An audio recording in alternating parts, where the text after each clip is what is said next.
காலத்திற்கு முன்னால் சூரபத்மன் என்ற ஒரு பெரியாசுரன் இருந்தான். அவன் பல ஆண்டுகள் கடவுளை காண தவம் செய்தான். கடைசியில் சிவபெருமான் அவனை பார்த்து, நீ வேண்டியதை கேள் என்றார். அந்த அசுரன் கேட்டான், என்னை யாரும் வெல்ல முடியாத மாதிரி ஒரு சக்தி தாருங்கள். சிவன் அவனுக்கு வரம் கொடுத்தார். அதற்கு பிறகு சூரபத்மன் மிகவும் பெருமை கொண்டான். அவன் தீய பாதையில் நடந்தான்.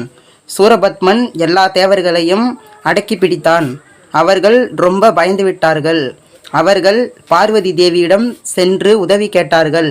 அப்போது பார்வதி தேவியும் சிவபெருமானும் சேர்ந்து ஒரு சிறப்பான குழந்தையை உருவாக்கினார்கள். அந்த குழந்தை தான் முருகன். முருகன் பிறந்த சில நாட்களில் வளர்ந்தார். அவர் வேல் என்ற ஆயுதம் பெற்றார்.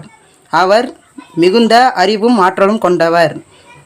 அவர் கூறினார், நான் சூரபத்மனை வென்று தேவர்களை மீட்டு தருவேன் என்று. முருகனும் அவரது சேனைகளும் சூரபத்மனை எதிர்த்து போனார்கள். இருவரும் பெரிய யுத்தம் செய்தார்கள். முருகன் பல அசுரர்களை வென்றார்.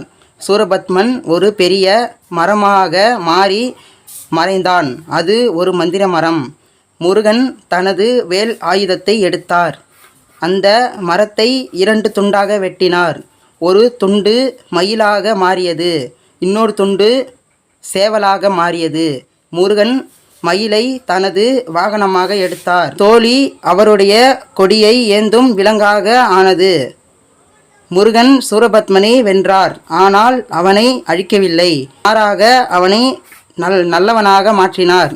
சூரபத்மன் உணர்ந்து தவம் செய்து நல்ல பாதையில் நடந்தான். இந்த பெரிய யுத்தம் நடந்த இடம் தான் திருப்பரங்குன்றம். அது இன்று ஒரு புகழ்பெற்ற முருகன் கோவில்.